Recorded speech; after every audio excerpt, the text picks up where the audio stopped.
एखादा नेता फक्त निवडणुका जिंकत नाही, तो माणसांच्या आयुष्यात बदल घडवतो.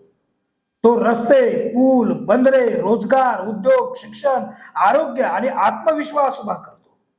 आणि म्हणूनच काही नेते लोकप्रतिनिधी राहत नाहीत, ते काळाच्या ओघात भाग्यविधाते बनतात. कोकणच्या मातीनं अनेक नेते पाहिलेत, अनेक चेहरे पाहिलेत, अनेक आश्वासनं ऐकलीत. पण कोकणच्या विकासाचा आराखडा डोळ्यासमोर ठेवून झगडणार, संघर्ष करणार, निर्णय घेणार आणि तो विकास जमिनीवर उतरवणारं नाव म्हणजे सिंधू नायक खासदार नारायण राणे. 10 एप्रिल हा दिवस केवळ त्यांचा वाढदिवस नाहीये, तर कोकणातील हजारो कुटुंबांसाठी आशेचा, कृतज्ञतेचा आणि आठवणींचा दिवस आहे. कारण नारायण राणे हे फक्त एक राजकारणी नाव नाहीये, ते कोकणच्या जिद्दीचं, धडाडीचं आणि विकासाच्या निश्चयाचं प्रतीक आहे. कोकणच्या विकासाला दिशा देणारा नेता म्हणून खासदार नारायण राणे यांच्याकडे विरोधक सुद्धा कॅमेरा बंद झाल्यावर आदरानं पाहतात. राणेंनी जर काय कमावलं असेल तर हेच कमावलंय सर्वांचं प्रेम. नमस्कार, मी साईनाथ गावकर आपणा सर्वांचं साईच्या चावडीवर स्वागत करतो. कोकणचा विकास हा नेहमीच चर्चेचा विषय राहिलाय, पण त्या चर्चेला धोरण, वेग आणि परिणाम देणारे नेते म्हणून नारायण राणे यांचं नाव कायम घेतलं जातं. कोकणात विकास हवा, तो फक्त कागदावर नको, तर प्रत्यक्षात रस्त्यावर, गावात, शहरात, बंदरात, उद्योगात आणि घराघरात दिसला पाहिजे. ही भूमिका ज्यांनी सातत्यानं घेतली त्यात राणे यांचं नाव अग्रेसर राहिलंय. सिंधुदुर्ग जिल्ह्याच्या निर्मितीपासून त्यांच्या विकासाच्या स्वप्नांपर्यंत राणे यांनी कोकणाला केवळ राजकीय प्रतिनिधित्व दिलं नाही, तर एक आवाज, एक वजन आणि एक वेग दिलाय. सिंधुदुर्ग घडवणाऱ्या नेतृत्वाची कहाणी म्हणून खासदार नारायण राणे यांच्याकडे संपूर्ण महाराष्ट्र पाहतो. आज आपण ज्या सिंधुदुर्गकडे अभिमानानं पाहतोय त्या जिल्ह्याच्या उभारणीत आणि त्याच्या ओळखीला आकार देण्यात नारायण राणे यांचा वाटा मोठा आहे. सिंधुदुर्ग हे केवळ पर्यटनाचं ठिकाण नाहीये, तर स्वाभिमानी माणसाची भूमी, कष्टकऱ्यांची जमीन आणि विकासासाठी तडपडणाऱ्या जनतेचा जिल्हा आहे. या जिल्ह्याच्या पायाभूत सुविधांसाठी रस्ते, पूल, संपर्क मार्ग, शासकीय कार्यालय, शैक्षणिक संधी, आरोग्य सुविधा, बंदर विकास, औद्योगिक शक्यता, पर्यटन क्षमता या सगळ्या बाबतीत राणे यांनी सातत्यानं आवाज उठवला. लक्षात घ्या, कोकणातला विकास हा योगायोगानं आलेला नाहीये, तो संघर्षातून, पाठपुराव्यातून आणि राजकीय इच्छाशक्तीतून उभा राहिलाय. आणि इच्छाशक्ती नारायण राणे यांच्या नेतृत्वात लोकांनी वारंवार अनुभवली. भाग्यविधाते हा शब्द सहजासहजी कोणासाठी वापरला जात नाही. भाग्यविधाते म्हणजे असा नेता जो लोकांचं नशीब बदलण्यासाठी राजकारण करतो, जो फक्त भाषण करत नाही तर विकासाच्या योजना प्रत्यक्षात आणतो, जो मतं मागून विसरत नाही तर लोकांच्या अडचणींना स्वतःच्या लढाईचा विषय बनवतो. नारायण राणे यांना कोकणचे भाग्यविधाते का म्हटलं जातं?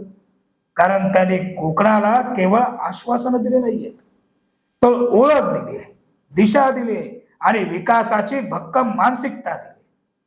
कोकणातील असंख्य तरुणांच्या मनात आपल्याही भागात मोठं काहीतरी होऊ शकतं हा आत्मविश्वास निर्माण करण्यात राणे यांचं योगदान मोठं आहे.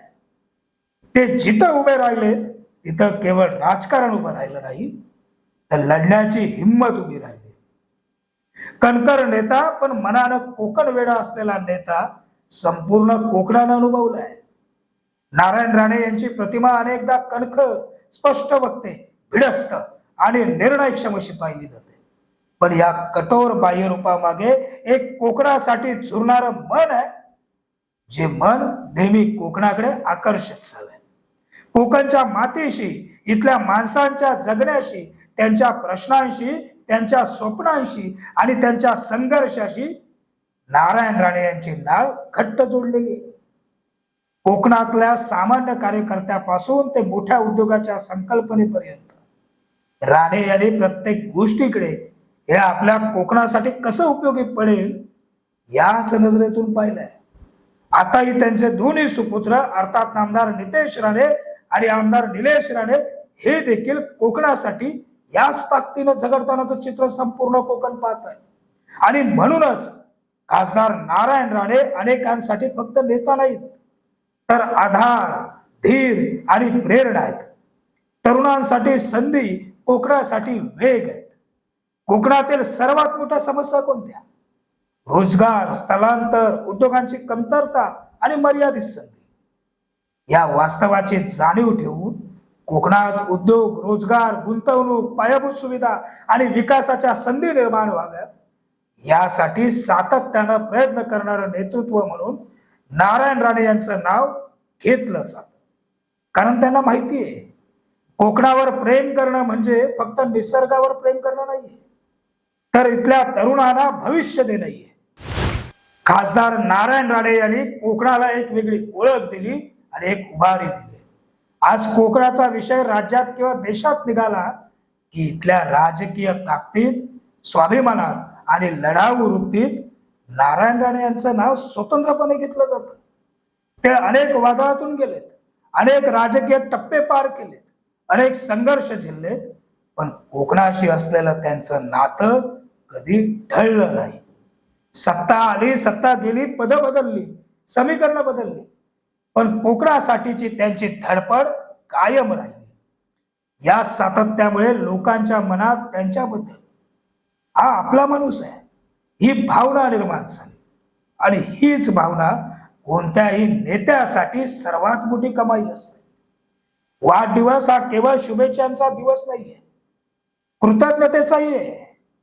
10 एप्रिलला नारायण राणे यांचा वाढदिवस साजरा होत असताना तो फक्त केक, पुष्पगुच्छ आणि पोस्टर पुरता दिवस नाहीये. तो दिवस आहे कोकणानं आपल्या एका लढवय्या नेत्याला दिलेल्या प्रेमाचा. तो दिवस आहे विकासासाठी झटणाऱ्या नेतृत्वाला दिलेल्या सलामाचा. तो दिवस आहे तुमच्यामुळे आम्हाला उभारी मिळाली असं मनापासून सांगण्याचा. शेवटचं एकच, कोकणची माती जिद्दी आहे, सिंधुदुर्गची माणसं स्वाभिमानी आहेत आणि त्या स्वाभिमानाला राजकीय ताकद, विकासाची दिशा आणि संघर्षाची ओळख देणाऱ्या नावांमध्ये सिंधू नायक खासदार नारायण राणे यांचं नाव अग्रक्रमानं घेतलं जाईल. त्यांच्या वाढदिवसानिमित्त त्यांना उत्तम आरोग्य, दीर्घायुष्य आणि कोकणासाठी अजून मोठं कार्य करण्याची शक्ती लाभो हीच मनपूर्वक प्रार्थना. वाढदिवसाच्या कोटी कोटी शुभेच्छा. सिंधू नायक.